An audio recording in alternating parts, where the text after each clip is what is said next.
موت اللہ کے اختیار میں ہے، 100% ہے، بالکل اس میں آپ کو اور مجھے کوئی شک۔ موت اللہ کے اختیار میں ہے اور زندگی بھی اللہ کے اختیار میں ہے، لیکن موت کو اچھا بنانا یا موت کو برا بنانا یہ اللہ کے اختیار میں نہیں ہے، بندے کے اختیار میں ہے۔ اس کو پھر سمجھ لیجئے، میں بالکل آسانی سے، جیسے ایک لیکچر ہوتا ہے اس کو آپ آج کی مجلس کو تھوڑا الگ انداز میں سن لیجئے کہ موت اللہ کے اختیار میں ہے، لیکن اچھی موت بندے کے اختیار میں ہے، بری موت بندے کے اختیار میں ہے۔ اسی طرح زندگی اللہ دیتا ہے، بالکل 100% صحیح ہے، لیکن اس زندگی کو اچھا گزارنا یہ بھی بندے کے اختیار میں ہے، اور زندگی کو برا گزارنا یہ بھی بندے کے اختیار میں ہے۔ اب میں 2 لفظوں میں بات ختم کروں اور دوسرے سوال کی طرف آؤں کہ موت اللہ کے اختیار میں ہے لیکن اچھی موت بندے کے اختیار میں ہے۔ اب مجھے آپ یہ بتائیے، آپ اچھی موت مرنا چاہتے ہیں یا بری موت مرنا چاہتے ہیں؟ جتنا مجمع ہے کوئی نہیں کہے گا کہ میں بری موت مرنا چاہتا ہوں، ہر آدمی یہی کہے گا کہ میں اچھی موت مرنا چاہتا ہوں۔ اب میں نسخہ بتا دیتا ہوں، اگر اچھی موت مرنا چاہتے ہو تو احسان کر کے مرو،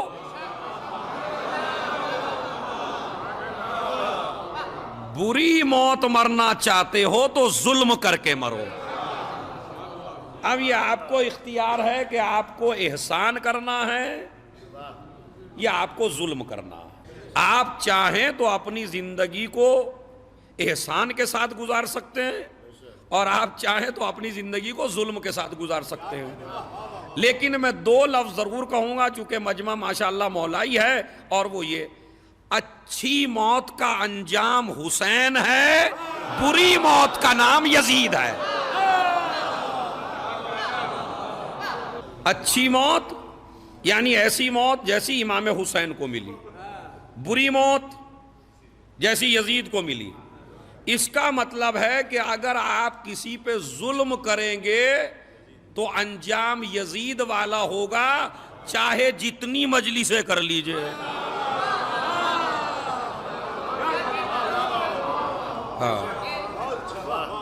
اگر آپ چاہتے ہیں کہ میرا انجام اچھا ہو تو خبردار کسی پہ کبھی ظلم نہ کریں، اس لیے کہ جہاں ظلم ہوگا وہاں ہلاکت ہوگی، جہاں احسان ہوگا وہاں شہادت ہوگی۔ تو لہذا اب آپ دیکھ لیجئے، دنیا میں ہزاروں انسان مر رہے ہیں، اور دنیا میں وہ بھی مر رہے ہیں جو اپنی موت نہیں مر رہے ہیں بلکہ کسی اور کے لیے جان دے رہے ہیں۔ اسی لیے ایک شیعہ کا کردار ایسا ہونا چاہیے کہ اسے زبان سے کہنے کی ضرورت نہ پڑے کسی کو کہ شیعہ ہو جاؤ۔ آج کے زمانے میں بھی مجھے آپ کے سامنے تشریح کرنی پڑے گی، بھائی آج کے زمانے میں تشریح کی ضرورت نہیں ہے۔ اگر آج ہماری اسلامی حکومت نے اچھا کردار ادا کیا ہے تو دوسری قومیں کہہ رہی ہیں ہمارا دل چاہتا ہے کہ شیعہ ہو جائے۔ خدا کی قسم کردار بولتا ہے۔ اگر شیعہ کسی پہ ظلم کرنے لگے تو لوگ کہیں گے کہ بھائی یہ آدمی شیعہ تو نہیں ہو سکتا، لیکن اگر آدمی احسان کرنے لگے تو آج پوری دنیا کا آپ یوٹیوب اٹھا کے دیکھ لیجئے، پوری دنیا کہہ رہی ہے ارے بھائی علی والے تو ہوتے ہی ایسے ہیں، علی والے تو ہوتے ہی ایسے ہیں۔ جب رسول پہ وقت پڑا تھا تو علی کام آئے تھے، آج اسلام پہ وقت پڑا ہے تو علی والے کام آ رہے ہیں۔ تو پہلا مسئلہ ہے کہ آپ کو مرنا ہے تو اچھی موت مرنا ہے، ہم کو بری موت نہیں چاہیے۔ ہر علی والا چاہتا ہے میری موت ہو تو بہت اچھی ہو۔ اور ایک خاتون تھی، وہ کہتی تھی میرے پاس ایسا نسخہ ہے میں بتا دیتی ہوں مرنے والا جنتی ہے یا جہنمی ہے۔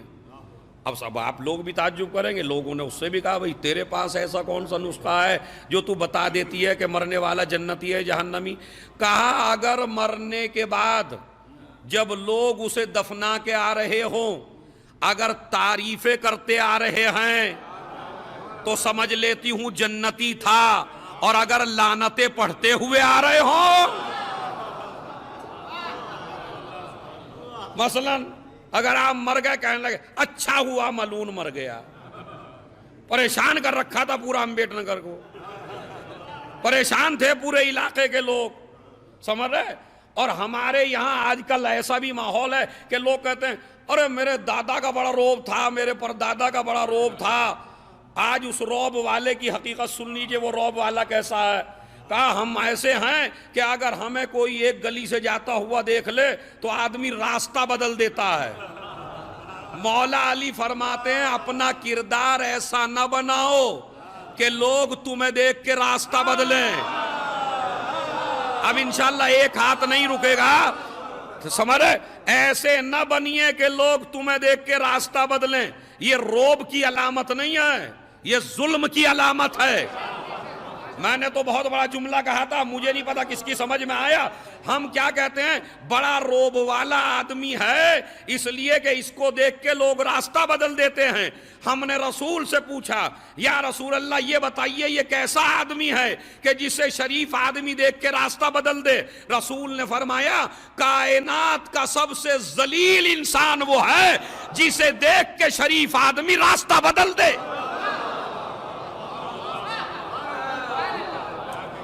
دنیا کہہ رہی ہے عزت دار ہے، اسلام کہہ رہا ہے سب سے ذلیل ہے۔ اب میں آپ سے بالکل تاریخی سوال کروں، علی کو دیکھ کے کسی نے راستہ بدلا؟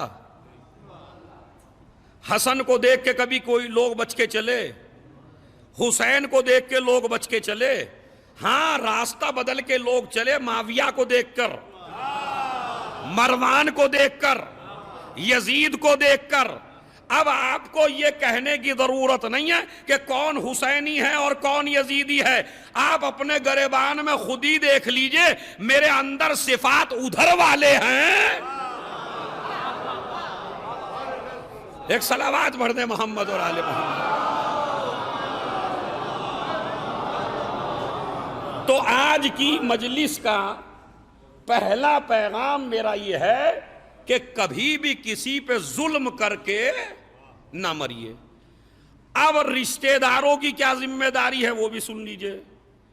جیسے ہی ہمارے کسی رشتہ دار کی موت ہوئی اور ہم اس کی موت کو اچھا بنانا چاہیں تو یہ ہمارے اختیار میں بھی ہے، ہم بھی بنا سکتے ہیں۔ ہماری ذمہ داری بکرا تلاش کرنے کی نہیں ہے کہ ادھر ابھی ٹھیک سے دم نہیں نکلا اور مجھے فکر ہونے لگی بکرے کی، سمجھ رہا ہے؟ اس لیے کہ ارے فلاں نے اتنا کھلایا تھا تو مجھے اس سے زیادہ کھلانا چاہیے، اور فلاں نے اتنے لوگوں کو بلایا تھا تو مجھے اس سے زیادہ بلانا چاہیے۔ نہیں، اس کی فکر میں نہ رہیے۔ مرنے کے بعد سب سے پہلا فریضہ اور سب سے پہلا واجب سویم بعد میں ہیں، 40واں بعد میں ہیں، 10واں 20واں بعد میں ہیں، مہمانوں کے لیے انتظام بعد میں ہے۔ سب سے پہلا فریضہ دفن کرنے سے پہلے رشتہ داروں کا یہ ہے کہ وہ قبرستان میں کھڑے ہو کے اعلان کریں اگر کسی کا کوئی حق میرے وارث پر ہو۔ یہ مستحب نہیں ہے، یہ واجب ہے۔ یعنی رشتہ دار کی ذمہ داری ہے کہ قبرستان میں جا کے اعلان کرے اگر کسی کا کوئی حق میرے وارث کی گردن پہ ہو مرنے والے کی تو وہ مجھ سے لے لے۔ تو اگر آپ 6-7 دیغے نہ بھی اتاریں اور اس کو اس کا حق دے دیں کہ جو آدمی نے آپ کے لے لیا ہے مرنے سے پہلے، تو میرے خیال میں کیا شریعت یہ کہتی ہے کہ پہلے وہ حق اتاریے، ورنہ سورہ فاتحہ، مجلس عزا، سویم، 40واں سارے اٹک رہ جائیں گے۔ مردہ ہے قبر کے اندر اور ایک دیوار ہے قرض کی جو آپ کے اور اس کے درمیان میں حائل ہو گئی ہے۔ آپ نے 10 قرآن ختم کرا دیے، وہ بھی دیوار میں اٹک گئے۔ آپ نے مجلس بڑی اچھی پہنچا دی، وہ بھی دیوار میں اٹک گئی۔ آپ نے 40ویں پہ غریبوں کو کھلا دیا، وہ بھی دیوار میں اٹک گیا۔ اس کا مطلب یہ ہے کہ پہلے دیوار گراؤ۔ میں توجہ چاہتا ہوں۔ پہلا فریضہ کیا ہے؟ دیوار گراؤ. رسول اللہ کی خدمت میں ایک جنازہ آیا. اب سنیے بھائی، ہم تو مولوی ہیں، ہم تو کسی کی بھی پڑھا دیتے ہیں، لیکن ہمیں کیا پتا بیچارہ کیسے مرا. رسول اللہ کی خدمت میں ایک جنازہ آیا. مولا علی نے کہا، اب دیکھیے مولا علی کو بھی پتا ہے لیکن بات ہم تک کیسے پہنچے. مولا علی نے کہا یا رسول اللہ، یہ آدمی مر گیا ہے، اس کی نماز جنازہ پڑھا دیجئے. رسول اللہ نے فرمایا میں اس کی نماز جنازہ نہیں پڑھاؤں گا، اس لیے کہ اس نے کسی سے قرض لیا ہے، وہ ابھی تک ادا نہیں کیا ہے. مولا علی نے جیب سے پیسہ نکالا اور کہا قرض کی ذمہ داری میں لیتا ہوں. اب مولا مانیے تو لوٹنے والوں کو نہ مانیے. لوٹنے والے کو مولا نہ مانیے، ایسے کو مولا مانیے جو وقت مصیبت بھی تمہارے کام آ سکے. مولا علی نے کہا میں قرض ادا کرتا ہوں، آپ نماز پڑھائیے. علی نے قرضہ ادا کیا، رسول نے نماز پڑھائی. قانون کیا بنا؟ اب یہ ہمارے لیے قانون نہیں ہے جتنے مولانا لوگ بیٹھے ہیں، سمجھ رہے؟ اس لیے کہ ہمیں تو پتہ ہی نہیں ہے کون لے کے مرا اور کون دے کے مرا. لیکن قانون کیا ہے کہ جب آپ مریے، اتنا سمجھیے، تو آپ کی گردن پہ کسی کا کوئی حق نہیں ہونا چاہیے، تبھی یہ موت اچھی موت بنے گی. اگر کسی کا حق ہے تو جب تک حق ادا نہ ہو تب تک اللہ معاف کرنے والا نہیں ہے. ہمارے یہاں زیادہ زور ہے حقوق اللہ پر.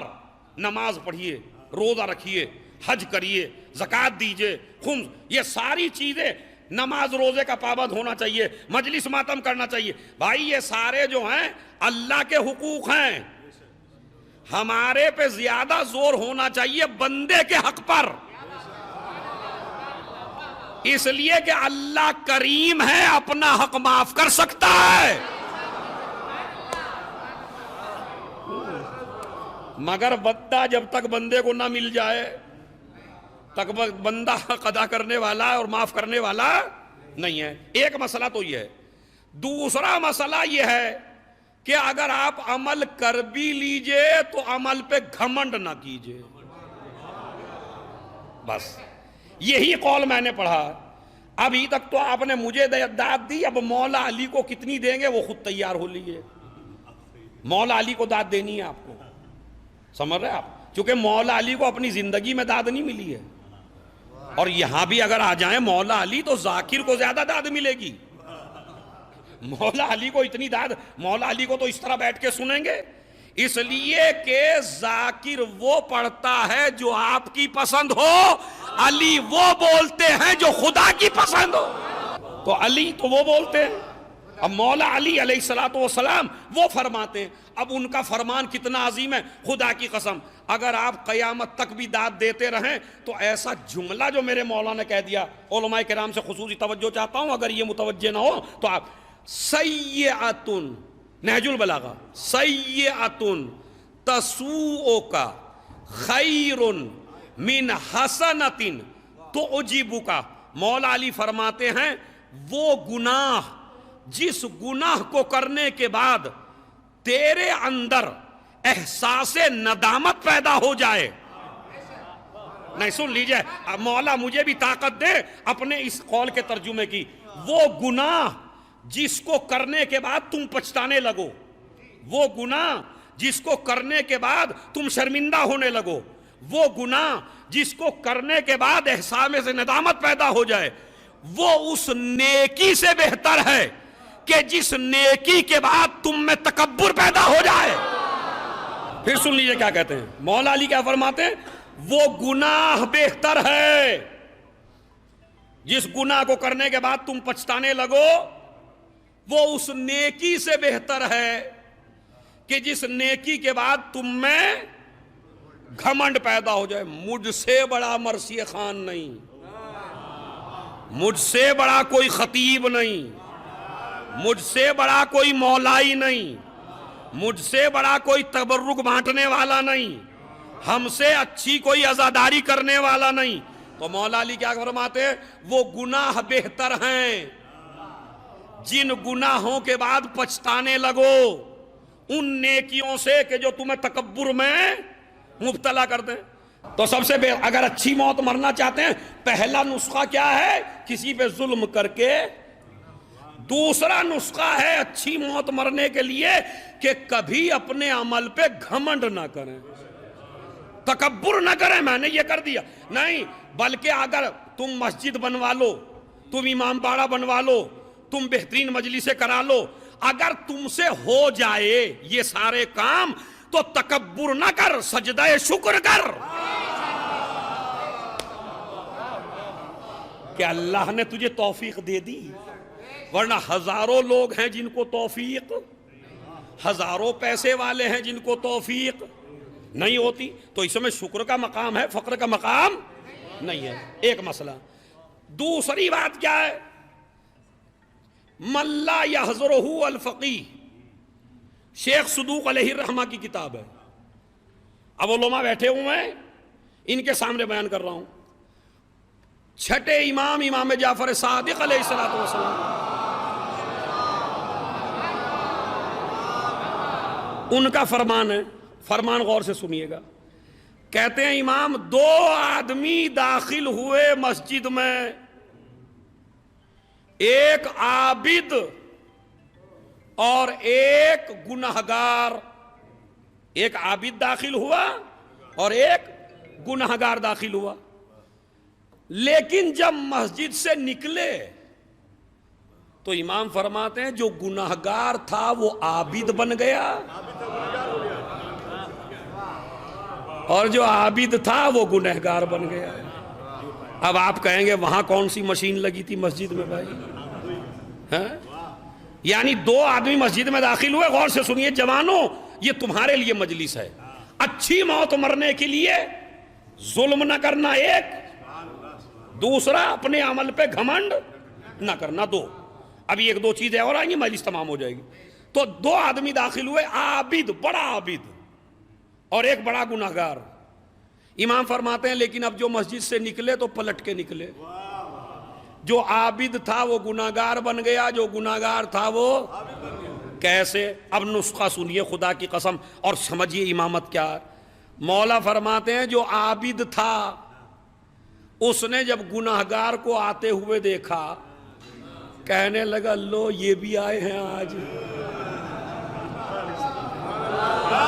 انہیں بھی دکھ گئی اللہ کی مسجد. سمجھ رہے؟ 70 چوہے کھا کے بلی حج کو چلی. اتنا بڑا گناہگار آج آیا اللہ کی بارگاہ میں، کبھی کم بخت نے سجدے میں سر نہ رکھا اور آج آیا ہے. وہ عابد تو ایسے ہوتے ہیں جیسا میں، مسجد مجھ سے آباد ہے، سجدے مجھ سے آباد ہیں. کوئی نہیں آتا تھا جب میں آتا تھا مسجد میں، یہ مسجد ہی آباد میں نے کی. مسلح میں ہی لے کے آیا تھا یہاں، لوٹے میں ہی لے کے آیا تھا یہاں تو کوئی نہیں تھا. اب اسے گھمنڈ ہو رہا ہے. ادھر وہ بیچارہ گناہگار اس عابد کو دیکھ رہا ہے، دیکھ کے کہتا پروردگار عابد تو ایسے ہوتے ہیں جیسے یہ بیٹھا ہے جو مستقل تیری عبادت کرتا ہے. مجھ جیسا نالائق بندہ تیرا عابد کیسے ہو سکتا ہے؟ میں نے اتنے گناہ کیے، اتنی غلطیاں کی، میرا تو منہ بھی نہیں پڑ رہا تھا معبود تیرے سامنے آنے کا، لیکن جاؤں تو کہاں جاؤں؟ تجھ سے بڑا کوئی معاف کرنے والا نہیں ہے، تجھ سے بڑا کوئی بخشنے والا نہیں ہے، تجھ سے اچھا کسی کا دروازہ نہیں ہے. مولا فرماتے ہیں اب جو عابد صاحب نکلے تو گناہگار بن گئے تکبر کی وجہ سے، اور یہ گناہگار عابد بن گیا کاہے کی وجہ سے؟ پچھتانے کی وجہ سے، توبہ کی وجہ سے، معافی کی وجہ سے. کربلا میں بھی دو دروازے ہمیشہ کے لیے کھلے ہیں. اب خدا کی قسم ایک ہاتھ بھی زمین پہ نہ رہے، دو دروازے ہمیشہ کے لیے کھلے ہیں. گناہ کرنے کے بعد اگر اکڑنے لگو گے تو ہرملا بنو گے، اور گناہ کے بعد پچھتانے لگو گے تو ہر بنو گے. دوسری چیز ہے کہ ہیں تو کئی چیزیں، وہ تو عشرے میں موضوع چاہیے. تو پہلی چیز ہے ظلم نہ کرنا، دوسری چیز ہے اعمال پہ گھمنڈ نہ کرنا. تیسری چیز اور ہے کہ جس سے آپ اچھی موت مر سکتے ہیں، اور وہ سن لیجئے، چغل خوری نہ کرنا۔ اب اس پہ اگر مجھے داد مل جائے تو میں خوش نصیب ہوں، اس لیے کہ پہلے یہ مرض عورتوں میں زیادہ تھا، لیکن ماشاءاللہ آج کل مولویوں میں پہلے اپنا ہی گلا کاٹ لیتا ہوں، مولویوں میں، نوحے خانوں میں، مردوں میں ان کا ناشتہ ہضم ہی نہیں ہوتا۔ اس کی ایک علامت میں آپ کو بتا دیتا ہوں، چونکہ مجلس کا میسیج ہے بڑا، وہ سن لیجئے کیا ہے۔ چغل خور کی ایک علامت ہے اسلام میں، وہ علامت سن لیجئے کیا ہے۔ جو تم سے بات کر کے تم کو 6-7 قسم دے کے کہہ دے میرا نام نہ لینا،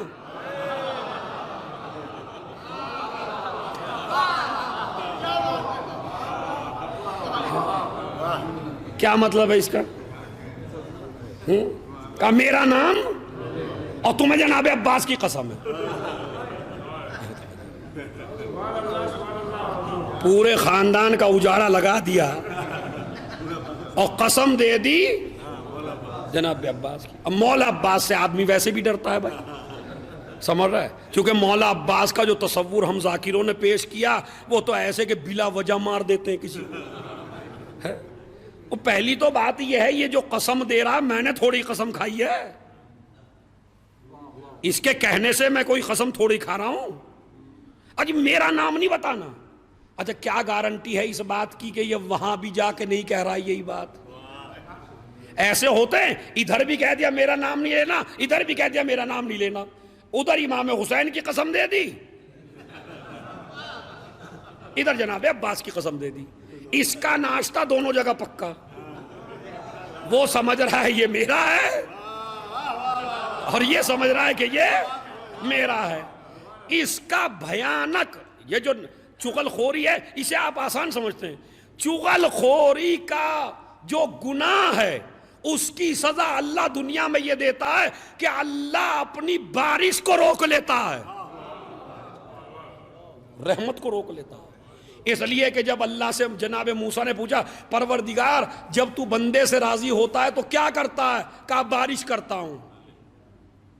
کیا ہے؟ سن لیجئے، پروردگار جب تو اپنے بندے سے راضی ہوتا ہے تو کیا کرتا ہے؟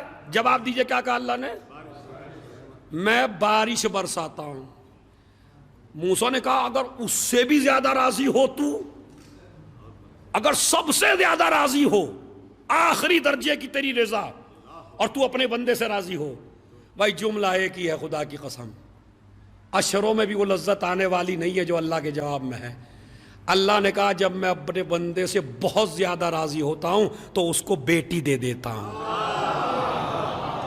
اب مجھے کیا پتا ابھی آپ دوسرے جملے کے انتظار میں ہیں۔ جب میں سب سے زیادہ راضی ہوتا ہوں کسی سے تو اسے بیٹی دے دیتا ہوں۔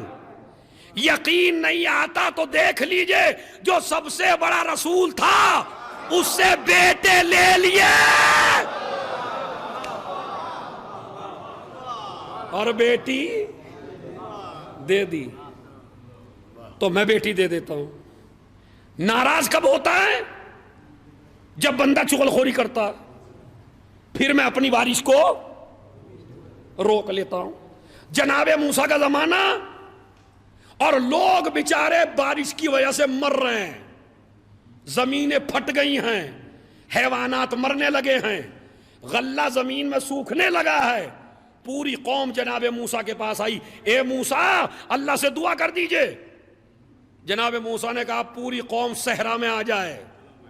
جنگل میں چلی گئی پوری قوم، صحرا میں، آخری جملے مجلس کے، پوری قوم صحرا میں چلی گئی، جنگل میں آ گئی، اکٹھی ہو گئی پوری قوم۔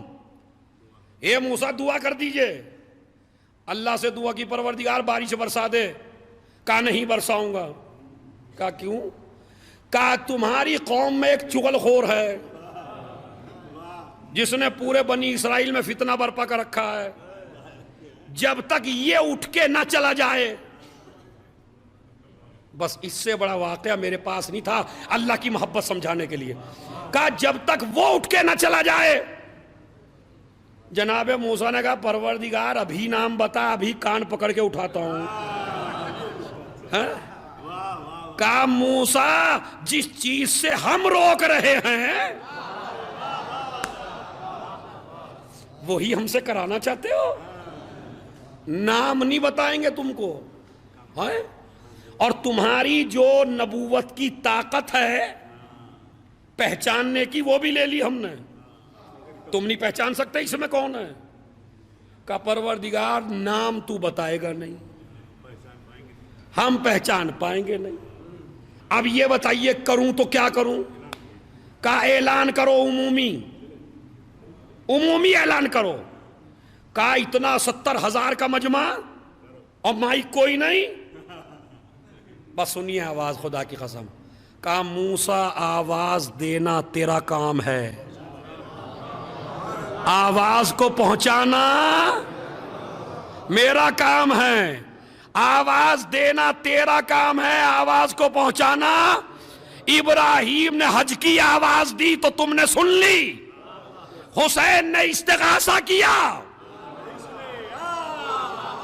ارے میں کیا کروں، تو بھی تم نے سن لیا، تو اس کا مطلب ہے کام اس کا، تیرا کام ہے آواز دینا، ہمارا کام ہے پہنچانا۔ بس سنیے مجلس تمام ہو رہی ہے، کہنے لگے بھائیو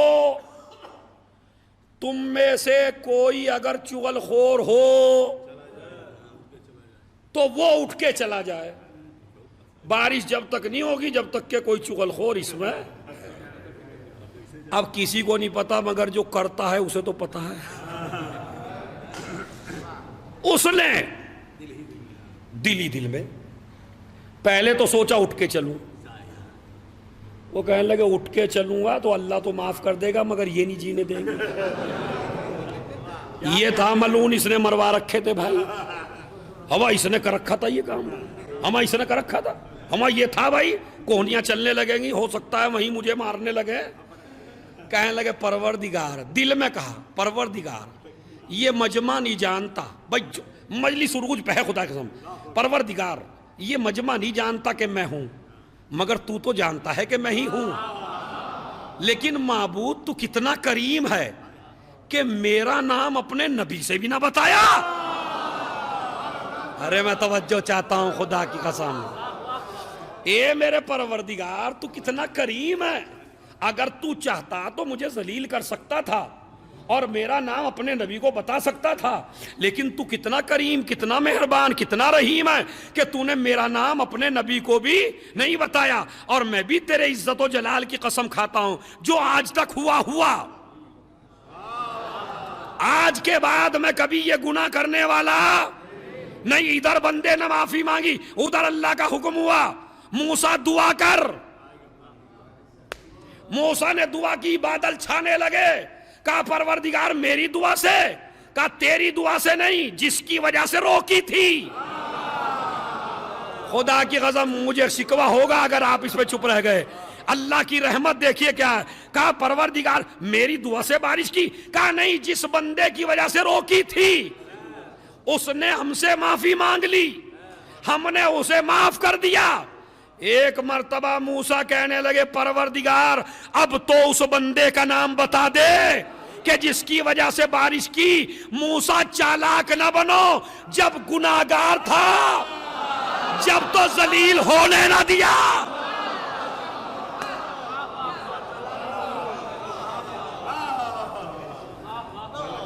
صلوات بھیج دیں،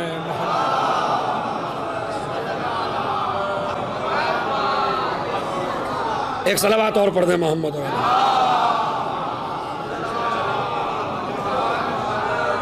جب گناہگار تھا جب تو ذلیل نہ ہونے دیا، اب تو ہمارا ہو گیا۔ اسی لیے خدا کی قسم جب آپ کوئی گناہ کرتے ہیں اور فرشتے کہتے ہیں لکھ دیں، اللہ کہتا نہیں 7 گھنٹے نہ لکھنا۔ ضعیف روایت 7 دن کی بھی ہے، لیکن میں وہ روایت نہیں سناتا ورنہ علماء میرے پیچھے پڑ جائیں گے۔ ہاں 7 دن کی بھی ہے لیکن معتبر ہے 7 گھنٹے اللہ فرشتے کو لکھنے نہیں دیتا۔ کیا پتا میرا بندہ کہہ دے استغفر اللہ ربی واتوب، یہ ضرور کہا کریں، خصوصاً نماز عصر کے بعد۔ کہیں کے بعد؟ نماز آخری حدیث ہے، نماز عصر کے بعد ہمارے صادق آل محمد امام جعفر صادق علیہ السلام. یہ ایک تحفہ ہے میری طرف سے جتنے لوگ آئے ہیں، چونکہ ایک مرحومہ کی مجلس ہے تو اس میں ایک تحفہ دینا چاہتا ہوں میں. امام فرماتے ہیں من استغفر اللہ بعد صلاة العصر 70 مرہ غفر اللہ لہ ذنوبہ 50 سنہ. جو انسان نماز عصر کے بعد 70 مرتبہ کہہ دے استغفر اللہ ربی واتوب الیہ، تو اللہ اس کے 50 سال کے گناہ معاف کر دیتا ہے. کتنے؟ 50 سال کے. اب یہ حدیث ہم نے ایک جگہ پڑھ دی اور اتنی پڑھی، حدیث بعد میں بھی ہے. تو ایک لڑکا کہنے لگا میری عمر ہے 35 سال، 15 سال کے تو میرے لکھے نہیں گئے. ہاں 15 سال کے میرے لکھے نہیں گئے، اور ان 20 سال میں نیکیاں بھی ہیں اور برائیاں بھی ہیں. تو چلیے برائیوں کو 5 سال مان لیجئے. تو میں ابھی سے استغفار کیوں شروع کروں نماز عصر کے بعد؟ اللہ معاف کرے گا 50 سال کے میرے گناہ ہیں کل 5 سال کے. ایسے بھی میتھ پڑھے لکھے ہوتے ہیں، ایسے بھی میتھ والے ہوتے ہیں جو حساب ایسے لگاتے ہیں. خدا کی قسم اسی لیے ہم نے ایسے اماموں کو مانا کہ جو زبان سے پہلے دل کی سن لیں.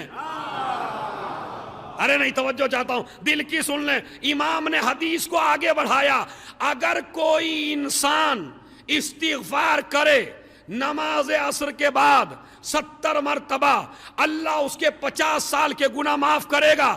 اور اگر اس کے گناہ اتنے نہ ہو تو اللہ اس کے باپ کے گناہ معاف کرے گا، اللہ اس کی ماں کے گناہ معاف کرے گا، اللہ اس کے بھائیوں کے گناہ معاف کرے گا. اما جب استغفار کی طاقت اتنی ہے تو نعت علی کی طاقت کتنی ہے؟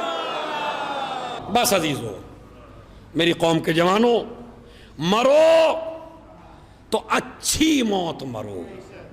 اچھی موت کب مرو گے؟ جب ظلم نہیں کرو گے. دوسرا، اعمال پہ گھمنڈ نہیں کرو گے. تیسرا، جس کا حق ہے اس کا آخرت پہ نہ چھوڑیے. زندگی میں اپنا اعمال خود صاف کر لیجئے. کیا گارنٹی ہے؟ اما جب آپ نہیں دے پا رہے دوسرے کا حق تو بیٹا کیسے دے دے گا بھائی؟ ہاں؟ ہمارے بعض لوگ یہ سوچتے ہیں میرے بیٹے دے دیں گے. وہ بیٹے کیسے دے دیں گے جب اپنے راستے کا کانٹا تو نہیں ہٹا سکتا؟ تو اولاد پہ کی چھوڑ کے جا رہے ہو بھائی؟ اپنا نام اعمال یہیں سے کلیئر کر کے جاؤ.